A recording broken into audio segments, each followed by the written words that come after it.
আমি আমার ক্ষুদ্র বুদ্ধিতে এটা মোটেই মনে করি না যে এটা বাংলা ভাষার ওপর আক্রমণ। নানা দিক থেকে প্রথমত বাংলা ভাষার ওপর আক্রমণ হলে সাধারণ বাঙালিরা তারা যদি ওরা যদি তাদের শত্রু বলে মনে করতো তাহলে অন্যদেরও আক্রমণ করতো, অন্য বাঙালিদের। অর্থাৎ পরিযায়ী শ্রমিকদের ছেড়ে দিয়ে ছাত্র আছে প্রচুর, হুম। বাঙালি ছাত্র আছে। তাছাড়া চাকুরিজীবী, ইঞ্জিনিয়ার, জীবিকা আছে, যে ডাক্তার, উকিল, অধ্যাপক, হুম। কেমন অজস্র বাঙালি কিছু ব্যবসায়ীও আছে। হুম। বাঙালি ব্যবসায়ীও প্রচুর জায়গায় আছে, তাদের ওপরে আক্রমণ হতো। কাজেই এই এত সব বাঙালিকে ছেড়ে দিয়ে আমরা বলবো তারাই সংখ্যাগরিষ্ঠ, হুম। তাদের ছেড়ে দিয়ে আক্রমণ করছে পরিযায়ী শ্রমিকদের। যে কেন করছে সেটা যদি আমরা বুঝতে চাই তাহলে আমার মনে হয় প্রথমে যেতে হবে আমাদের একটা অর্থনীতির কাছে। হুম।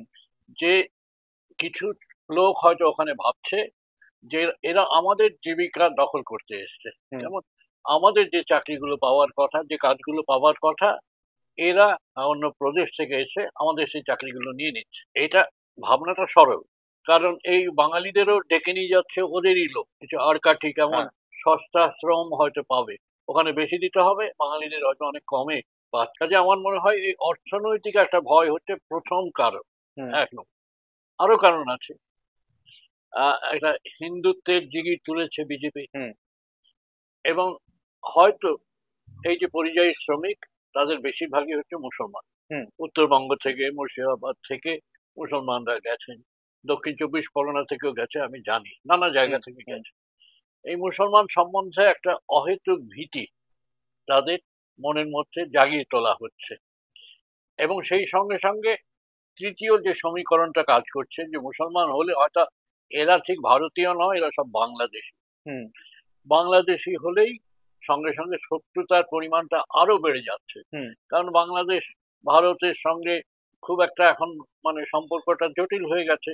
বাংলাদেশের সাধারণ মানুষ ভারতকে শত্রু বলে মনে হুম। করে। হুম। পাকিস্তান তাদের বন্ধু, চীন তাদের বন্ধু, হুম। ভারত ততটা বন্ধু নয় বা শত্রু। হুম। যদি ওই যে বাচ্চারা পুড়ে মারা গেল তাতে ভারতীয় চিকিৎসকেরা হুম। গেছে, হুম। কেমন? তা সত্ত্বেও সাধারণ বাংলাদেশি মানুষ ভারতকে খুব প্রীতির চোখে দেখে না। হুম।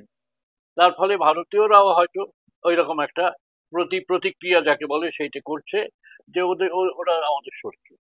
এবং এরা বাংলা ভাষী সেহেতু এবং মুসলমান সেহেতু বাংলাদেশি, এইভাবে আরেকটা রাজনৈতিক শত্রুতার ব্যাপারটাও আছে। অর্থনৈতিক শত্রুতার পাশাপাশি সন্দেহের পাশাপাশি রাজনৈতিক সন্দেহের ব্যাপার আছে। অনেকগুলো কারণ মিলে এই পরিযায়ীদের ওপর অত্যাচার বা আক্রমণটা হচ্ছে।